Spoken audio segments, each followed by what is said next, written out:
Team Biden is trying to solidify its standing or even take the lead in a number of Midwestern states.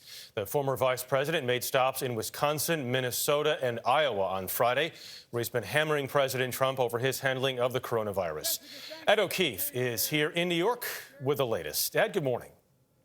Good morning, Jeff. Today, Biden is reuniting with an important sidekick. Former President Obama will join him for events in Flint and Detroit as Democrats try to snatch back Michigan, a state they lost 4 years ago. But it was Biden's stop in Iowa on Friday that was perhaps most interesting. Democrats are trying to turn the Hawkeye state from red to blue. With President Trump defending states he won on Friday, Joe Biden went on offense in Iowa, a state now in play after the president won it easily in 2016. Folks, we can do this. There's nothing beyond our capacity. It was a far cry from February when Biden lost badly in the Iowa caucus. Now he's within striking distance of winning the Hawkeye state as the president's popularity has plunged with coronavirus cases on the rise. The former vice president held a socially distanced drive-in rally. Here at the fairgrounds, the Iowa State Fair canceled for the first time since World War II. And Donald Trump has given up.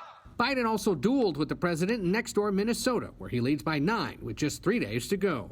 A longtime Democratic state, Biden was asked why he needed to schedule a stop there. I don't take anything for granted. We're going to work for every single vote up to the last minute.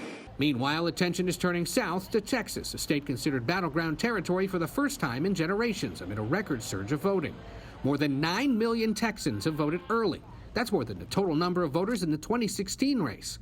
Some polls show it could be close and reliably red Texas, and that brought Kamala Harris to the Lone Star State on Friday. You have power, and at election time, that power will be through your vote. But there may be trouble brewing for Biden in Florida amid reports that Democrats are failing to turn out supporters in Miami-Dade County, an area where Hillary Clinton dominated 4 years ago, even as she narrowly lost the state. The Biden campaign says the pandemic kept them from doing most traditional voter outreach in Florida, so other groups are stepping in, like Faberna Pierre with the Unite Here labor union. First, we started calling people over the phone, and by the first week of this month, we started knocking on doors and to get people out there to vote. We're trying our best. And Ed is back with us for more on the state of the race. Ed, you were just focusing on Florida a little bit. We've talked about a lot of states. 3 days to go in the campaign. Give us some idea of where the campaigns are going to be focusing. Yeah, at this point, with fewer than 72 hours to go, it's not what they're saying, it's where they're going. And if you look at the next 3 days, the state that's getting the most attention is Pennsylvania. As Paula mentioned earlier, the president's holding 4 events there today. Tomorrow, Biden gives a speech in Philadelphia. And then on Monday, the entire Biden-Harris ticket, the 2 candidates and their spouses, are going to barnstorm the Keystone State, running from end to end, trying to take back that state. It's another one of those big industrial states that Democrats know they need to win back. Biden, of course, emotionally invested in the state. He was born there. When he was in the Senate, he was often called Pennsylvania's 3rd senator because he's from neighboring Delaware, and he has spent more time in that state than any other, believing that he's the kind of Democrat that can win it back. But the president holding several rallies, 14 over 3 days in 7 states. Pennsylvania, though, getting the most attention from both sides. You said it right there. Is there anything that President Trump, or for that matter, Vice President Joe Biden, can say in these remaining days that can influence voters? Well, Republicans would like the president to keep focused on the economy. Remember, they got some encouraging news late in the week with the record GDP growth, the best quarterly growth rate since World War II, as we're trying to claw our way out of the pandemic recession. Economists say probably not enough just yet, but certainly an encouraging sign. But, of course, the president doesn't necessarily stay on message.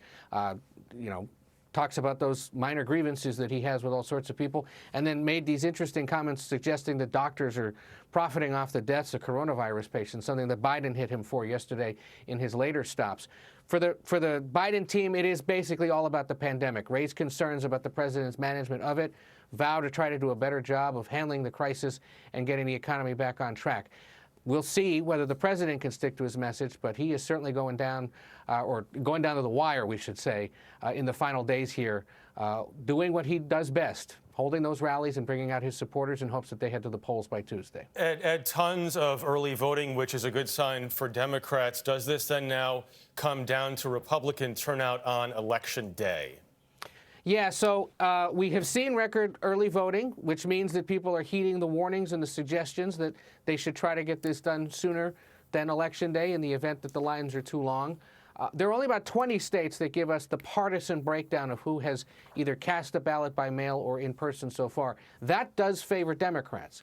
That matches the polling we've been doing for months that suggested more Democrats than Republicans would do it early. But that doesn't mean that Democrats are going to win. Remember, the only piece of math that matters is who won after all the votes have been counted, so we have to wait until Election Day, when we do anticipate, in many of the biggest states at least, that a lot of Republicans will show up, as they normally do. And the only poll that counts is Election Day. Ed, thank you so much.